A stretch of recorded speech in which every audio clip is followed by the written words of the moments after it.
With the more recent One Piece chapters depicting Luffy fighting Kizaru as essentially a Yonko fighting an Admiral, I thought it would be a good idea to talk about why the Admirals won't just leave Marine HQ and try to defeat or capture the Yonko. Some people in the community, probably more casual fans than anything else, believe that since the Admirals have apprehended a Yonko, even with all three of them, they can't defeat a Yonko in a 1v3 battle.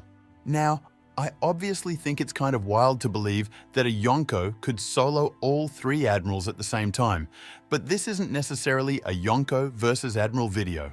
The question of what are the three great powers is one that I see a lot in the One Piece community, and it has to do with the structure of the One Piece world. So, before I really get into the explanation, let me clarify a little. In the One Piece world, there are three main military powers that dominate the world. These three powers are 1. The 7 Warlords of the Sea, which are 7 powerful powers supported by the world government to legally pillage and pirate. 2. The Marines, which acts as a sort of law enforcement on behalf of the world government. And 3. The Yonko, which are the world's 4 greatest pirates. Garp in chapter 432 explains these 3 forces. Additionally, according to Garp, if this balance were to be broken forever, the world would fall into complete chaos. This means that the 3 of them being in a deadlock maintains the uneasy peace that exists throughout the world, because if pirates were to take over the system and capture Yonko, the consequences would endanger the entire world. Before I go into that though, let me briefly demonstrate the significance of this balance and the extent the government will go to protect it. This starts during the Jaya arc, where we observe Crocodile's warlord status terminated after his defeat at the hands of Luffy. We see the Gurusei are very determined on substituting Crocodile in the warlords in order to keep this balance of 3 powers, and they even say that its devastation will echo throughout the entire world. Subsequently, in Thriller Bark, we see Kuma sent by the Gorosei to inform Moria not to lose to Luffy for obviously similar reasons. After Moria is crushed, the world government goes out of its way to try and push it under the rug by having everyone on the island murdered. It's very much depicted that this balance the government is speaking of is truly important. Now, I'll go over what would actually occur if an individual Yonko was taken out, as we've previously witnessed in the story. The example of this I'm referring to is Whitebeard's death of the Paramount War. Capone Beige asserts shortly after the war comes to a close that all of Whitebeard's treasures will be in a complete sea of blood. Kid backs this up, saying the balance of power has been swayed and no one will determine what will happen presently. I'll quote the narrator here about the world after Whitebeard's death. The East Blue, the West Blue, the South Blue, the North Blue, and the Grand Line, as with all historical knowledge. The facts of the story get altered as it spreads news of the Navy's victory is born on the ocean breeze. The entire world was giddy from this event, but the people do not notice. The Navy's victory did not necessarily bring peace. The death of Whitebeard caused a huge power vacuum that threw the oceans into turmoil. We then see these scenes of Whitebeard's former territories being attacked because Whitebeard is obviously not going to be able to defend them. In times like this, Oda has established that less extensive rookie powers will rush to try to cover the void left by the previous great powers while annihilating everything in their path. So the Marines need the Yonko to keep the seas more safe. Just to reiterate, but this time from the Ace novel, if these 3 great powers are thrown out of balance, the world's uneasy peace will come crumbling down. This is a follow-up to the first reason, but I just wanted to talk about the ecosystem of the 3 powers. In Thriller Bark, Moria claims that he is carrying out the Marines' duty of keeping weaker pirates in check. This is one of the first times that it is important for pirates to keep weaker pirates under control.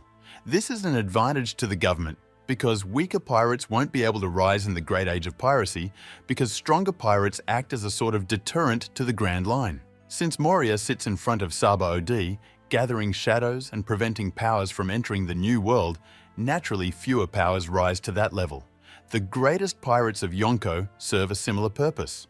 Big Mom talks about the number of pirates she and the other emperors have vanquished who attempted to overthrow their authority over the seas. For example, Kaido beating Moria and taking away his will, or Whitebeard, who destroys smaller pirates who manipulate his crew, is a naturally occurring passive advantage for the government. If the Yonko disappeared, or one of them fell without being replaced, it would have a significant impact on the rest of the world, and their existence usually ends more quickly than when they rise to power, as in the cases of Shanks and Kaido abusing Kid or Blackbeard defeating Law. The second reason is that, according to Law, individual crews have no chance of ever reaching the actual Yonko captains because of the vast territories and forces that these pirates control.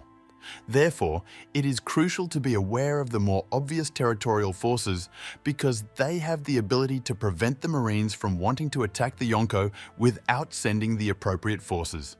In order to capture the pirates, the territorial forces would need to dispatch a real fleet to their doors. Akainu blames Wano's unknown forces for Kizaru's inability to prevent Big Mom and Kaido from coming into contact with one another. Fighting an unidentified organized army would only lead to more problems for the Marines in general, as fighting a Yonko's army on their turf will demand a significant amount of resources, much like fighting Big Mom on Totland, where she can freely control all of her subordinates. Greenbow later states that the Marines never attacked Wano specifically because it was Kaido's territory, and even then, Wano has natural defenses in opposition to people entering the country, like the huge waterfall in terrible weather that the Marines would have to get through in order to attack. This is also not involving potential consequences the Marines could suffer going after any single Yonko. A concept is present within the Yonko themselves, where they act as deterrents from harming one another. To quote the Ace novel, it was a four-way standoff. Each of the four emperors had such great power that it was nearly impossible for any of them to destroy the others. If any of them won such a war, the victory would come at a high price and leave them vulnerable to the remaining emperors. And a like thing to what I previously stated about the Yonko in the Ace novel, it is also possible that a Marine issue gets attacked while a large summit of Marine forces are out to combat this battle. This is also a worst-case situation for the Marines, as it's a difficult answer in general. But I'll try to summarize it this way. The Marines will need a lot of resources to even fight one Yonko and defeat them. And even though they are against pirates, it's in their best interest to allow the top dogs more pirates to crush the weaker ones or prevent mass panic and destruction. Marines arranging a task to take out any of the Yonko just results in more power atmospheres, which is what happened with Whiteboard anyway. Conclusion. Overall, I think the demands made it pretty clear why none of these main factions attacked each other. Seeking justice in peace is far more important for citizens. So why would they try to defeat the Yonko when more prospects would arise in their place, destroying entire islands in their dreams of acquiring power? In conclusion, as I mentioned throughout the video, the three great powers exist to maintain peace and order. I hope you enjoyed it, and check out one of my more recent uploads where I discuss a what-if battle scenario between Doflamingo and Katakuri, which is currently on the screen. Please consider subscribing, as we're on the road to 1,000. We recently hit 300 subs, and I have to give much thanks to you all for becoming a part of this growing community. Comment down below your thoughts, and give this video a thumbs up if you enjoyed it.